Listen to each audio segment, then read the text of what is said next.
Welcome back to the Pomni Hockey post-game show. Guys, good to see your faces, even though it's through a computer screen. It is time for our favorite segment every week, the Diamond Debate, presented by Mark's Jewelers. And even though we're doing this one from home, I was still able to get my hands on this beautiful heart gold diamond necklace from Mark's, except right now I am not really hearting or loving anything about the Eagles in the game that they played against the Cowboys today, but it's just going to happen. So today's Diamond Debate topic is about the defense. Of course, Seth, you're going to love this one.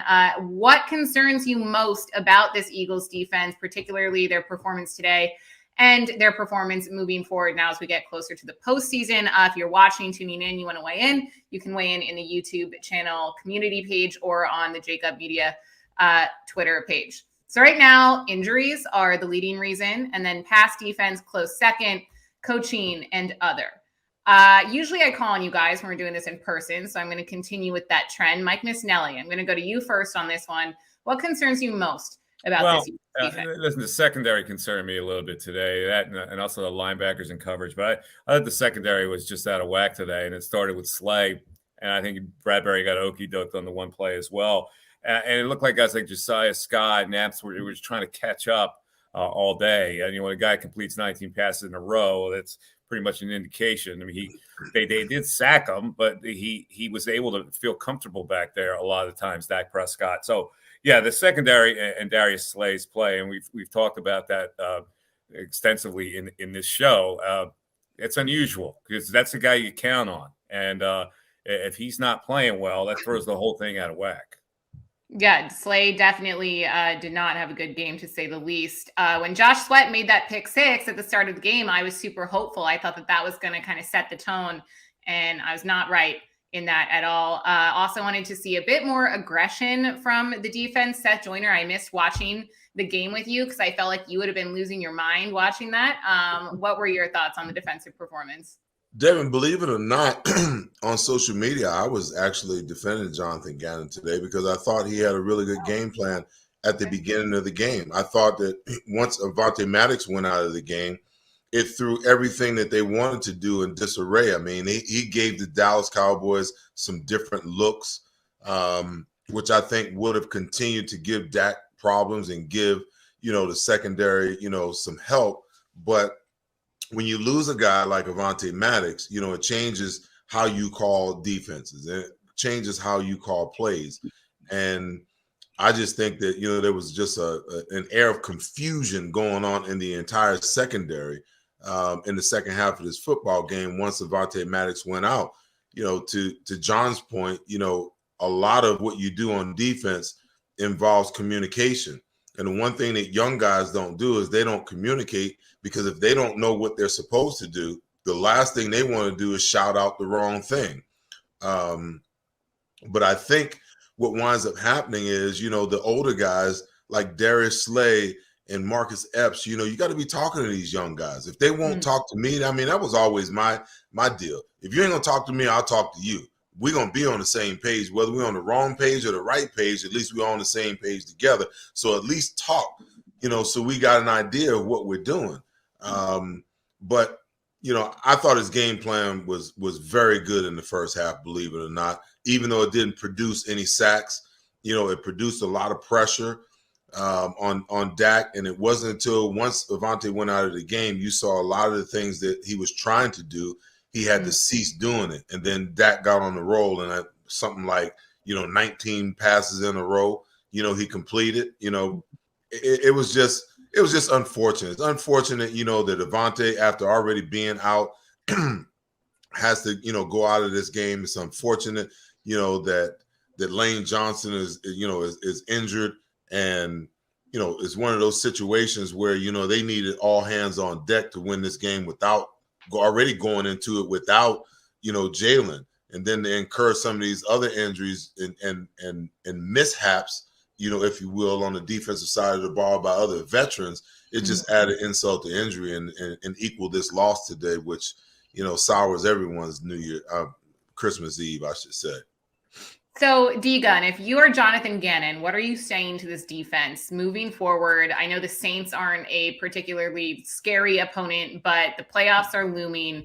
What are you saying to them after this loss to Dallas? we've got a lot to clean up in a short amount of time.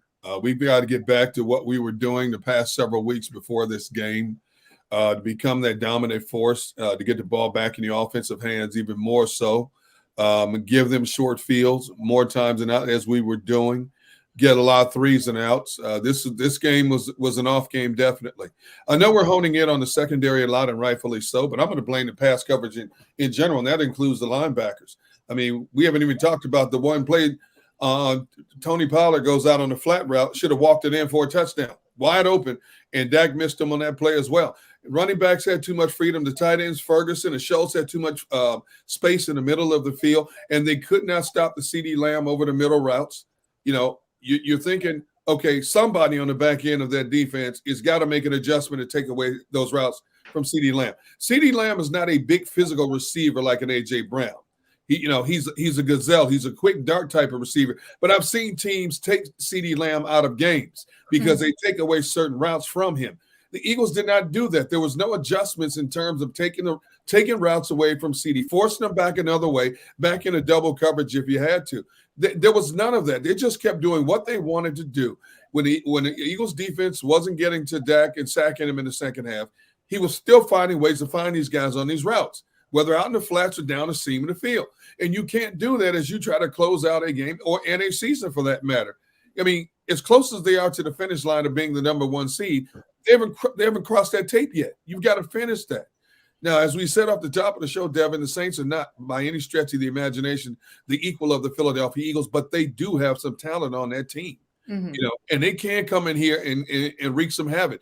They've got pass rushers. They've got good guys in the back end. They've got one of the best running backs still in the game. The quarterback has been a big issue for the Saints. But, Andy Dalton has also shown that, for every 10 games he had, 10 bad games he will have, he can also have one good game. You do not want that one good game to be here in Philadelphia. I think it's just a matter of tightening up loose ends. There were too many loose ends today. If they tighten up those loose ends to get back to what they were doing the past several weeks, they'll be just fine. D-Gun, I'll say this too. Yeah. I believe that, and it's one of the reasons why A.J. Brown is so prolific in the passing game. See, I never grew up in the game playing man-to-man coverage, with outside-in technique. Never, ever. With the way that offensive formations are formulated now, they have taken third down offenses and transformed them into first, second, and third down offenses. So now they're dictating personnel. And when you get into two high safety, guess what they're going to do? They're going to run the football. You get in single high safety, they want to throw the football. Right. The problem is when you're playing man coverage and you got single high, and to me, it's amazing because you're only really preventing one route. You're preventing the corner route, okay? When you play outside technique, you want to push everything to the middle of the field. And what winds up happening is on one side, they run everybody off, and then they take the slot receiver or the tight end and they run him across the field. Now, because you're creating vertical pressure on the single high safety by running everybody off, now this guy's in a chase position. And all day long, it's like playing pitch and catch when you're playing outside and that guy runs a slant or a quick over route, you're in a chase position. You can't cover that way.